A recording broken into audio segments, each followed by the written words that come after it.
good afternoon, and it's afternoon here, at least on the East Coast. Good morning for those of you out west. And thanks for joining us. We hope you enjoyed our first discussion. We're continuing the conversation here, focusing on collaboration in the cloud. It's certainly a vital topic given current times and all of us working in remotely and millions of others people like us working remotely. And joining us are two people perfectly positioned to discuss how companies are migrating to cloud services and what they view as best practices when doing so. Chris Wright, you see, at least for me, he's on my lower left. Chris is the CTO of Red Hat, which, as you know, is the open source cloud SaaS company, now a part of Big Blue, so red and blue, but they're keeping the red hat, which we're happy about. We see the red hat in the background. Right. He said that if his haircut didn't turn out right, that his kids did, he might have to put that on, but happily his hair looks great. Also joining us is Andrea Gallego, who is the CTO and a partner at BCG Gamma, Boston's Consulting Group's tech arm. Chris and Andrea, thanks for being here. We really appreciate it. It's great to see you again. Yeah, thanks for having us. Before we begin, I want to ask everyone in the audience to please ask questions using the chat function. You can see it there on your right column. If you ask questions, I'd love to get to all of your questions, as many as possible anyway, because I think your questions as peers will be smarter than mine as a journalist. So I invite you to make comments and to ask as many questions as you'd like. I wanted to start with a baseball metaphor, if that's okay. And I wanted to talk, and the baseball metaphor for Andrea can be a marathon metaphor because she's a marathon runner. And the question I have for you is, when it comes to collaboration in cloud, what inning are we in? Are we in the first inning, sixth inning, eighth inning? If you want to use the marathon metaphor, are we in mile 10, mile 5, mile 20? In the development of the tools and the sort of business that is becoming cloud collaboration. Chris, why don't we start with you?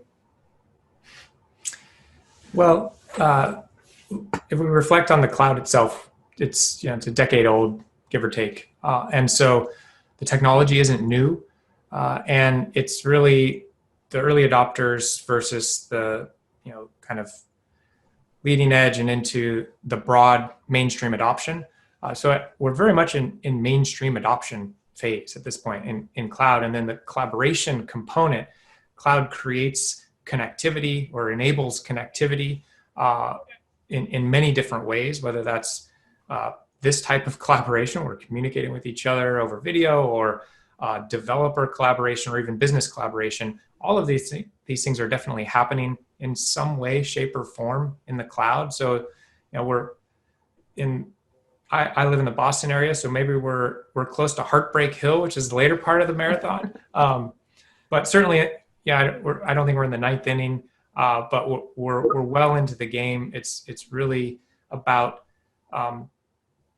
what people are doing to change their businesses as a way to take advantage of the collaboration that we can build in cloud and cloud technologies. So I don't know if that answers the exact question, but well, you didn't give me a mile or inning, but I will forgive you for that. You kind of did. Heartbreak Hill.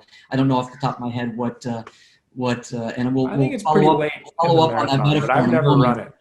Andrea, how do you tackle that? What inning or mile are we in, and where do you kind of feel things are at the moment? Yeah, I think we're at that mile when it like 11, 12, when it starts to hurt a little bit, and you're like, all right, I kind of know what this is, but that's also not great because I kind of know what this is. It's going to take, it's like a lot of work, and there's, people all around me that are also racing, and some people are a lot faster than me, and some people are a lot slower than me. And I think that's kind of the world we're in right now. The increased collaboration also causes this sort of, the speed of technology is what's causing people to go like, should I go faster? Should I go slower? Should I stay at the same pace? Should I train differently, right? Or should I have different methods to collaborate so I can really be competitive in the market? So I think we're in that space where people are starting to get comfortable enough that they now want to get competitive in the space, right? When it comes to their cloud technology and what they're offering as a business. So it's going to be interesting to see how people start using the collaboration to go forward. And you know, using you referred, Chris, to the fact that we're on Zoom right now. It's one of the many platforms that has seen, you know, obviously famously seen increased usage, exponential usage, and perhaps opening people's lives or opening people's eyes to kind of what's possible and what's safe to some extent, not without its trial and errors. I guess I wonder, I mean, some people say there's a silver lining to our current crisis with everyone quarantined. The disruption to our economy seems like it would have been a lot worse had we not had some of these tools already up and running. And the companies that have done well were already up and running with these things prior to the COVID-19 crisis. I guess from what you're seeing with your clients and in your own organization, are you seeing things because of the quarantine and crisis? Are you seeing things accelerate? Are you seeing a change in attitudes, sort of an active change of attitudes for those people who are a little bit farther behind, saying, oh my gosh, we've got to catch up now because we realize what we're missing now? Has that really changed the you know, kind of the motion? I give you my perspective. I think there's a pretty broad spectrum, and there are businesses that are so deeply affected by the change in how we're living our lives that keeping the lights on is the struggle. There are other businesses that are being just experiencing tremendous amount of pressure for scale. So think about package delivery and logistics. We're all shopping from home. That is a business that really needs to scale, or you know, how you get healthcare, business that really needs to scale. And the way that you scale, I think, can very much be leveraging cloud technologies. You know, so I think there's a component of just what business sector are you in and what type of business pressure are you under? Is it about reducing cost? Is it about scaling and expanding into, you know, satisfying the need that your customers are really demanding? So I think there's that aspect. There's also a really interesting kind of way that we operate, that embracing being remote and using digital communication changes the type of collaboration that you can achieve. We don't have to be all in the same room. And we recently held our annual large user event, essentially our customer event. And it was so much larger than it would be as an in-person event. And the types of interactions that we were able to facilitate were just fundamentally different. So it was really interesting. So I think, you know, there's certainly a ton of downsides, and we're in a, you know, it's not an easy time, but there's also some interesting impact that I think could have a lasting effect in terms of how we operate, how we think about collaboration when we're geographically distributed. Andrea, the bouncing off of Chris's comment about his customer, Red Hat's customer event, which was virtual and drawing in a lot of other people. I'm wondering, just from a consumer of technology, what are the collaboration tools you personally can't live without? So personally, you know, outside of, I guess both inside and outside of work, I obviously think Zoom is really number one right now to kind of give everyone access.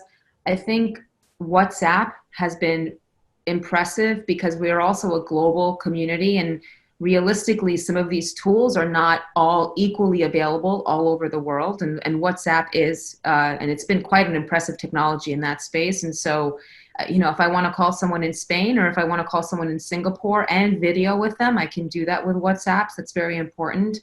And I think all the social media outlets we all have, like Instagram and Twitter and things like this, are kind of giving us, you know, at least give me a feeling like I know what's going on, or I can kind of figure out what's going on without always having to look immediately at the news every day, right? Which some of us are attempting to do and sometimes attempting to stay away from every now and then. You're just like, life is normal, life is normal.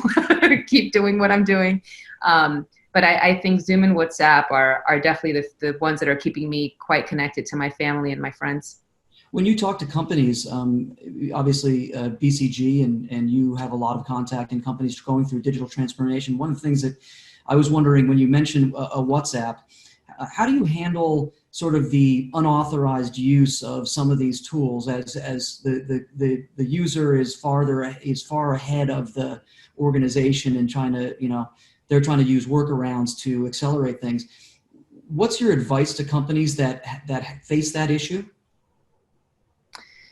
Yeah, this happens all the time, especially when you have expense accounts and credit cards. And I mean, I think it happened actually, Chris, with the cloud, right? I think this is how a lot of this stuff started in stealth mode in a lot of companies, just people taking credits and using free trials for things, right? I really think, and we tell this to our clients all the time, the best way to do this is you have to just pilot and try stuff. You really have to get out of thinking the old way was the right way. And I think there's a lot of fear in some of these newer technologies, right? Is it going to expose my attack surface? Is it going to make me more vulnerable? And, I think users of companies also have to understand these are big brands with big responsibilities. And there needs to be this coming to terms on, listen, users, you own our brand. We want to do what's best for you, right? But mind you, if we expose something, and we know what happened with Zoom, right? If we expose something and something happens, you all belong to our brand. So we're going to do this carefully and thoughtfully, but transparently, here's our roadmap. Tell us what you think. And BCG did this with Zoom, right? We said, listen, Zoom's coming, but we need to follow a ton of security checks so that, no one is Zoom bombing your very private client conversation. My son think when you walk in at any moment, but we'll see. Hopefully not. And so I think, first of all, putting it in the user's context, like, listen, if you go ahead and do this thing on the cloud with your card, right? Okay, but if this happens, here are the ramifications, right? But also transparently, just being agile and trying new things. I think we just have to be a little more open to those things, and users will understand and follow suit. So it's it's to some extent a cultural conversation that you have to have internally. And it seems to me that employees need to know that an IT or CTO or a CIO is moving aggressively towards a goal that they see. So that's as much communication and management of the change as it is a technological challenge. Is that exactly? Fair? Yeah. I think Chris, from a leadership point of view. I'm sorry, go ahead. I think from a leadership point of view, owning some responsibility to help express what concerns you have and why they're there. So it's data sharing, data privacy, you're having private conversations with your clients. That's something that you need to preserve. You're sharing information. Collaboration includes shared documents. What are you doing to ensure confidentiality?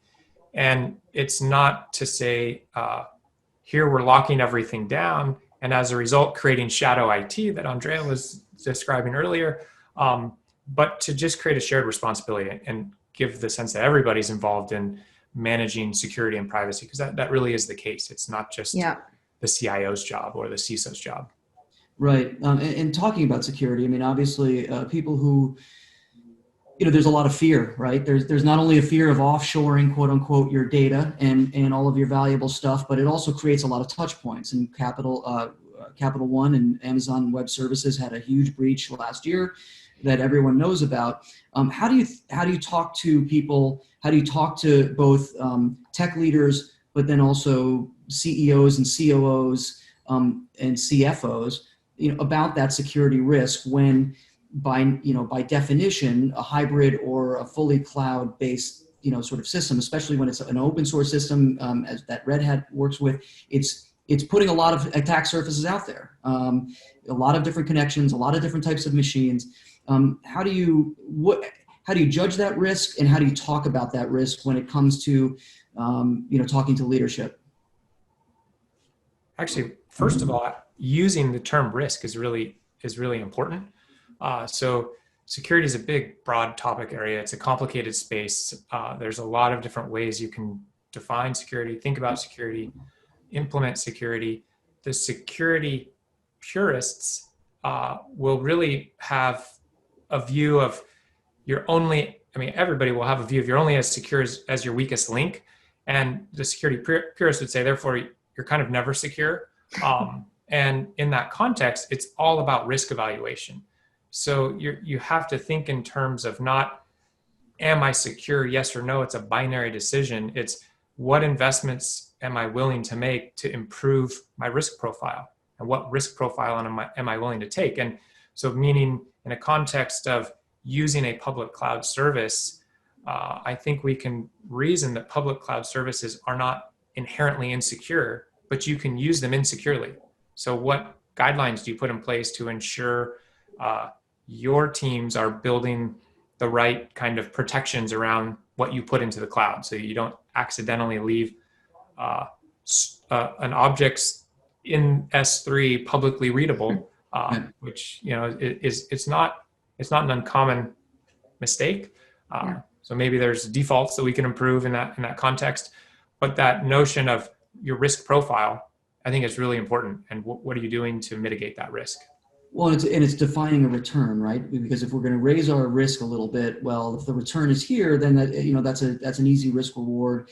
It's probably usually much more difficult and nuanced than that. Andrea, what's your sense of that in terms of how to talk to the companies that you deal with? I know that you deal with a lot of retail companies.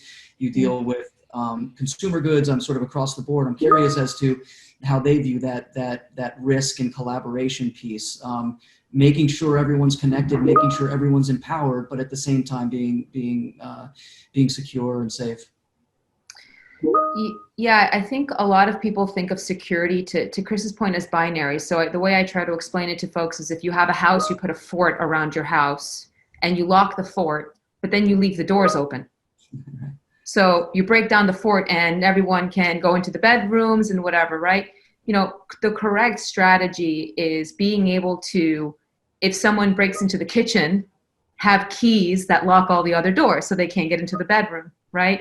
If someone gets into the bedroom through the window, they can't get out of the bedroom, right? And so there are ways to figure out how do we, and I don't, I try to say, like, stop the bleeding, so to say, right? But I know it's very kind of scary for some people to think of, yes, we are going to get hacked, or yes, we are going to get attacked. But I think, to Chris's point, there is a very intelligent and thoughtful way of saying, okay, this could happen. If it happens, what are the 8 to 10 things we put in place, including educating our people, that will stop it from continuously happening or getting really bad? And then that also gives you the ability so that when someone audits you and says, well, what happened? You don't say, well, they broke down the fort and then went to town. Right. You can say, well, they broke in through the window and then we shut everything else down, so they only got what was in the bedroom, right? So it's how do you solution that way so that you're very, just open-minded and well protected when it comes to risk and to security.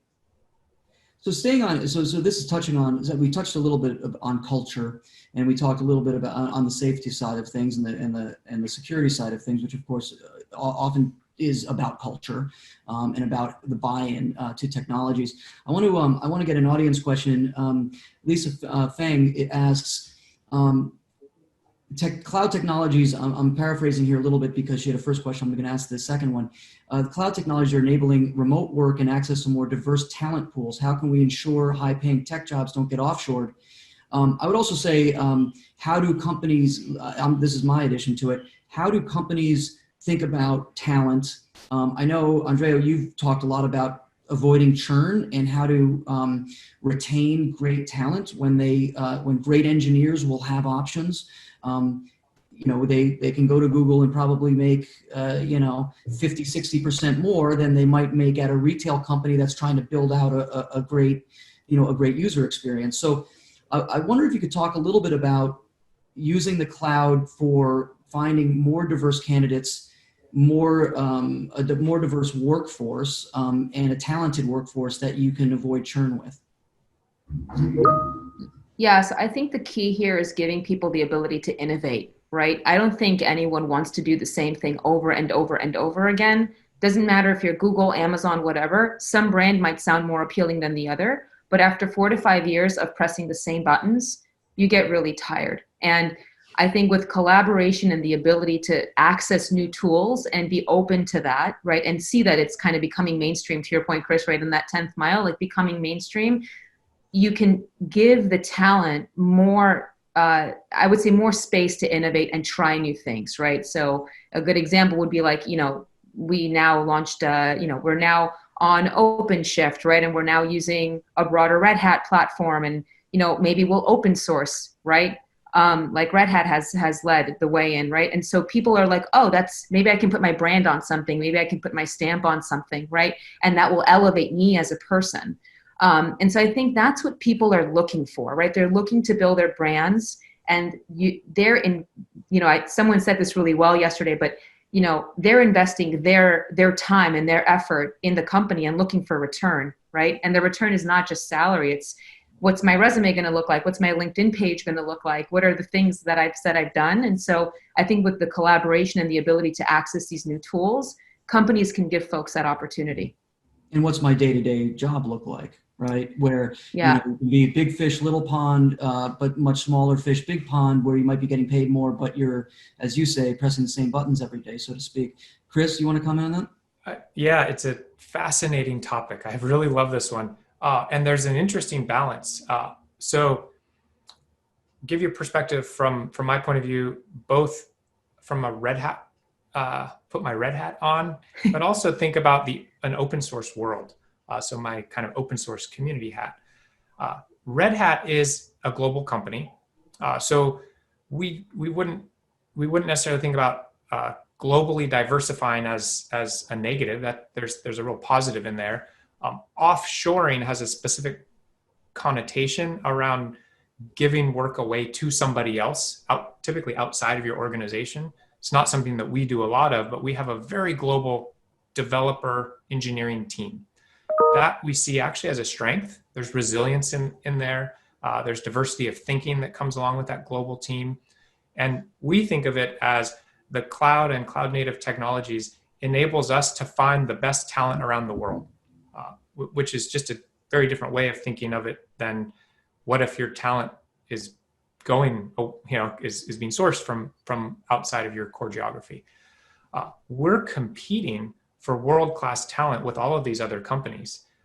And one of the things that's attractive to engineers and developers specifically is being able to associate themselves, that brand association that Andrea was talking about, with interesting and exciting technology projects, many of which are in the open source communities.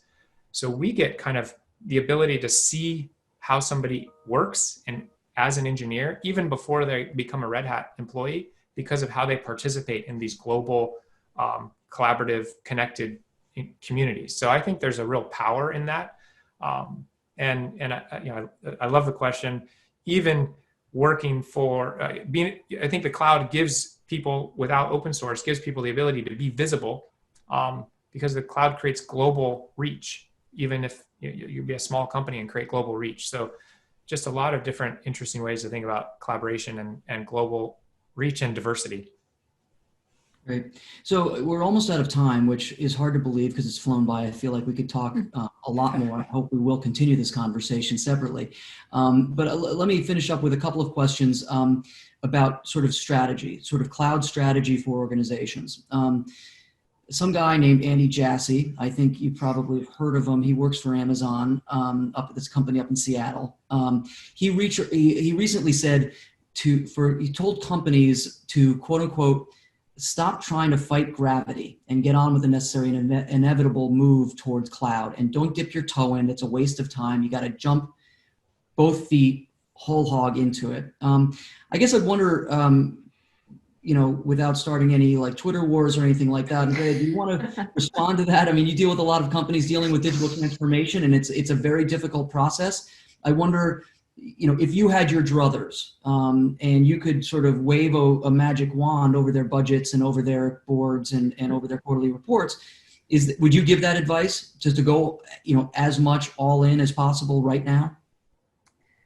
So I love Andy Jassy, and I love that place in Seattle. I think it's slightly more complicated than that. I think there are companies and that rightly so. We don't say don't do this, right? That hold IP and patents and certain assets that are so near and dear to them. And the thing is, no one can really ever tell you 100% this data may not be found or may not make it or may not leak on the market, right? You just don't know. And so, whether it's go 80% all in and figure out what that 20%, McDonald's special sauce, I'm sure that recipe is sitting under, that's not going in the cloud. I'm telling you that much.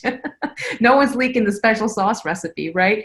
And so new Coke recipe. I don't think that, I think that's probably available to you, but classic Coke, probably not. There you go, right? I don't know. That's got to be sitting in. That's got to be sitting in someone's house somewhere. Probably not even a data center, right? So, I think there's a little bit more craft in figuring out, depending on the company's unique organization and culture, and what is their core IP and core asset, how much they can go to go 100% to the cloud, but as much as they can, yes. Chris, do you want to take that one up? Yeah, I do. So I think it's just unrealistic. And the reason I think that is it depends largely on the business. So a brand new business can start and be cloud native and just operate completely in the cloud. That's a different, it's a greenfield opportunity. An existing enterprise has a massive enterprise footprint internally within their data center. They're running their business off thousands of applications. And the notion that you can just move them all easily to the cloud, I think is just not very realistic. We often see, so that kind of marathon question, we often see you got your 2,500 apps in the enterprise, all in on the cloud, we get the first 25 move, we're high-fiving, get to the 26th one, and it's actually really difficult. So we're building around a notion of a hybrid cloud, which enables you to take advantage of the concepts of cloud, which are incredibly powerful and super valuable, where you don't have to put everything in one public cloud. You can leave things that make sense in your data center. You can modernize as you move. You can choose between different public clouds. So I think there's, a hybrid cloud model in my mind just makes more sense. It fits more the business practical realities. And it doesn't mean that the cloud itself isn't valuable, and the notions of self-service and APIs and ease of use aren't really powerful. It's just you have to think about exactly how you realize that for your business. Great. Well, that's unfortunately going to have to be the last word. Again, I could talk about this stuff all day with you both. It's been great to talk to you. Thank you. Thanks for watching, everyone.